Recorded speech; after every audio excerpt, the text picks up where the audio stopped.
अस्सलाम वालेकुम। इब्न सीना institute of life sciences Sheikhupura में आपको खुशामदीद। आज हमारी क्लास है वेटनरी एनाटॉमी की। कुछ चीज़ें हमने पढ़ ली थी, कुछ आज हम मज़ीद उसको कैरी ऑन करेंगे। तो बेजर चीज़ें क्या चल रही थी, हमारा शुरू का ही टॉपिक चल रहे हैं कि एनाटॉमी क्या होता है। बेसिकली हम एनाटॉमी से मुराद क्या होता है, लोकेशन समझ लो, और सादा ज़बान में किसी चीज़ की जगह कहाँ पे मौजूद है। जैसे अब हुसैन बैठा है, कहाँ पे बैठा है, अगर हम देखेंगे कि हामिद और जैन के दरमियान में बैठा है, ठीक है। अगर हम इसी तरह जैन को कहेंगे वो कहाँ पे मौजूद है, वो उसकी बाएं जानिब पे मौजूद है, ठीक है। इसी तरह हम शेखुपुरा में कहाँ पे मौजूद है, तो हम हिरन मीनार के आसपास मौजूद हैं, ठीक है, या नबीपुरा के। तो इसी तरह एनाटॉमी में क्या होता है कि ये जो तस्वीरें आप देख सकते हैं, इसमें हम बताते हैं कि जानवर का कौन सा हिस्सा कहाँ पे मौजूद है। क्योंकि उस पर सर्जरी करना आसान हो जाती है, सर्जरी में मामलात हो जाते हैं। बाकी टीका शिका लगाना या जो भी मामलात होते हैं उसमें ये इस्तेमाल होती है, ठीक है। टर्मिनोलॉजीज़, ये क्या होता है, टर्मिनोलॉजीज़, ठीक है, इस्लाहात हैं। तो कुछ हमने पढ़ लिए थी। तो जैसे ये अब सिस्टम है, ऑस्टियोलॉजी है, आर्थ्रोलॉजी है, मायोलॉजी है, डाइजेस्टिव सिस्टम, ये आपने कुछ चीज़ें पहले देखी होंगी, अल्फाज सुने होंगे। डाइजेस्टिव में क्या हो जाता है, मैदा आंतरियाँ आ जाती है, या आर्थ्रोलॉजी है, हड्डियाँ आ जाती, जोड़ आ जाते हैं, ठीक है। ऑस्टियोलॉजी में हड्डियाँ आ जाती हैं। तो ये सारे ऐसे निज़ाम हैं, अलग अलग कर दिए उन्होंने कि ये निज़ाम का नाम ये है, इसका नाम ये है, ठीक है, अलग अलग हो गए, ठीक है। जैसे नाम रख दिए, इंसानों में नाम होता है, ये इसका नाम ये है, इसका नाम ये, ठीक है। तो इसके क्या फ़ायदे हैं, वही फ़ायदे अभी मैंने बताया। असल जराहत में बहुत मददगार है। अद्वियात का सूदमंद इस्तेमाल हम करते हैं कि अद्वियात कहाँ किस जगह पे लगानी है, पट्ठे में लगानी है, किस पट्ठे पे लगानी है, ठीक है। तो ये सारे मामलात, तो ये बीमारी की तशख़ीस, इलाज और हिसाब में ये बेनिफिट है, इसका इस्तेमाल होते हैं, ठीक है। अब एनाटॉमी की हमने एग्ज़ाम कुछ पढ़ी थी। ग्रॉस एनाटॉमी है, जिसे हम आँख के ज़रिए मामला देख सकते हैं, जैसे वो सिस्टम तस्वीर लगी हुई है, ठीक है। तो हिस्टोलॉजी है, उसके क्या होता है, खुलियात बाफ्तों की खुर्दबीन, मतलब माइक्रोस्कोप में जाके आप देखते हैं। साइटोलॉजी है, ये भी माइक्रोस्कोप के खुर्दबीनी के अंदर जाके हम देखते हैं।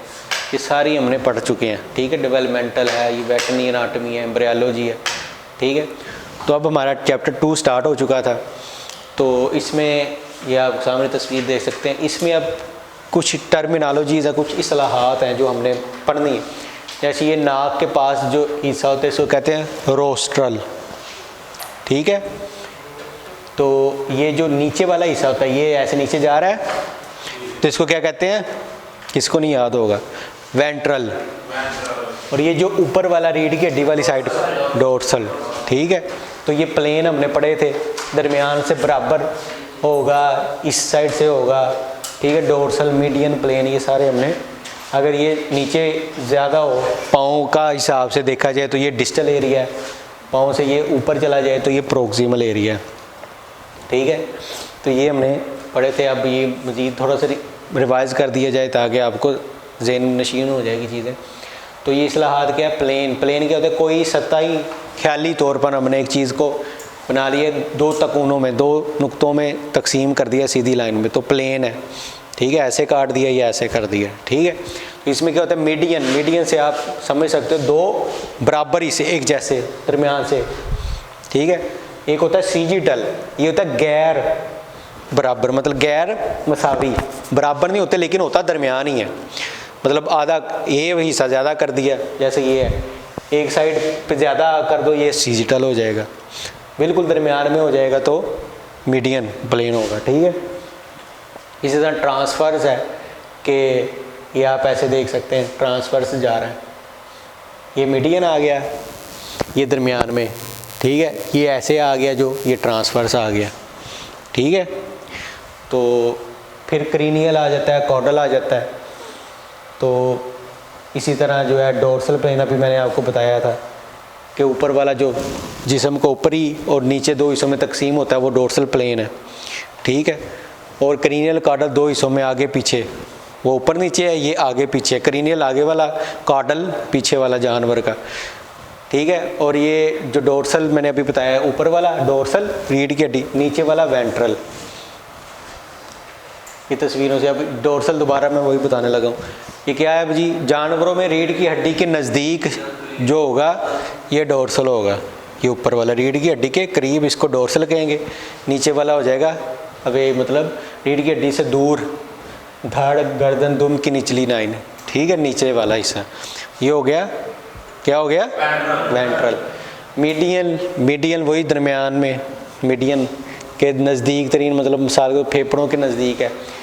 एक होता है लेटरल, उससे दूर, फेफड़ों से दूर, ये लेटरल, मतलब जितना दूर जाता जाएगा हिस्सा दिल से फेफड़ों से, ये लेटरल एरिया, ये मीडियल है। जितना नज़दीक होगा ये मीडियल होगा, ठीक है। तो क्रीनियल के सर के करीब, ये सर के करीब जितना ये मेरा हिस्सा क्रीनियल है, ठीक है। जितना दूर जाता जाएगा कॉर्डल एरिया, टर्मिनोलॉजी है ना। ये जो नाक के करीब होगा ये वाला एरिया, ये नाक, ये यहीं पे इस्तेमाल होता है, रोस्ट्रल, ठीक है। दुम की तरफ या करीब तर हो, मतलब पीछे कॉर्डल। मुंह ओरल, एबोरल दहन से जो है दूर है, ठीक है। जो इंटरनल है अंदरूनी, एक होता है सुपर डीप भी हम कहते हैं अंदर, इंटरनल भी हम अंदर को ही कहते हैं, लेकिन इसमें